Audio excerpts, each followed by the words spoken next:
Grace and peace, St. Luke's.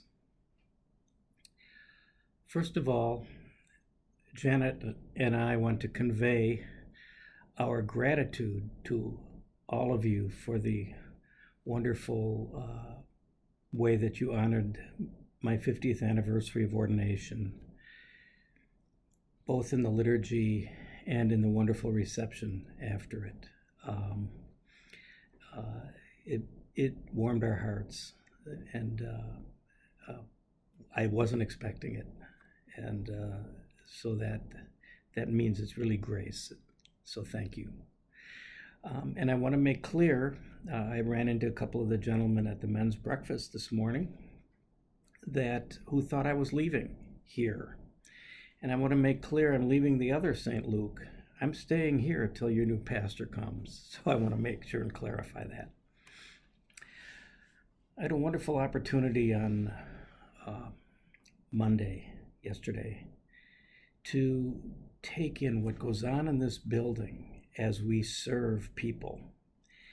And to frame that, I would like to go to the gospel for this coming Sunday and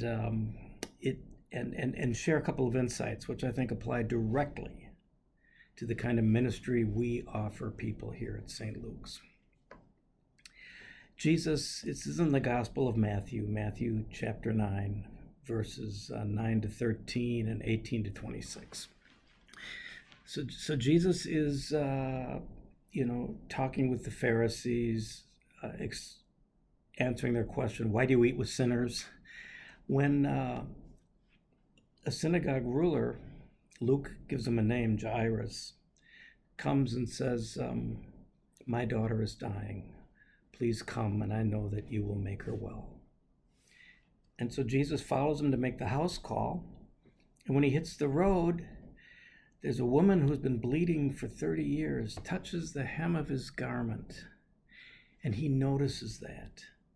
And in this encounter, I believe, is the key to the ministry we share with each other and with the world. It's said that, first of all, think of the courage it took for this woman who'd had a hemorrhage for 30 years. She was unclean in terms of being able to be in the synagogue. She wasn't even supposed to be out and about in public. And that she had the courage to touch a man, and a holy man. Incredible courage. But she had nothing to lose, and she took a gamble on resurrection, the same way that Jairus did in asking Jesus to heal his daughter. And so here's what happens. First of all, it says, and Jesus turned, and seeing her. That's why we had a listening season here, to see each other, to see her in all her wonderful humanity. She wasn't a cause, a pastor's discretionary fund cause. She was a person, and Jesus saw her. Church is a place where we can see each other. That's why we listen, why we have a listening season. That's what we've been doing. We've been listening to each other in so many ways. In the enhanced coffee hour we've been having, in our Bible study and Sunday school, in member care, and all the ways that the life of this congregation flows in relationships. Jesus turned, seeing her. Then he says this, take heart, daughter. He saw her as kin. He was in relationship with her. When we can do that, as we hopefully will make blankets and bedding for folks who are immigrants here and sleeping on the floor of precinct stations, and pastors from Lakeview and also pastors from Albany Park doing direct hands-on work are saying, we need bedding, like the blankets our children in Sunday school are going to make, and clean underwear, as well as cash to meet whatever the changing needs are. We're a part of the Take Heart Daughter. These are people we're helping, people that God puts us in relationship with. Take Heart Daughter. And finally this, he sees her. He wants to be related to her. She's a part of him now. And then the third thing is, he sees her giftedness, not her pathology. Your faith has made you well. So all of that is encompassed as we do what we can to reach out to our new immigrant friends who have come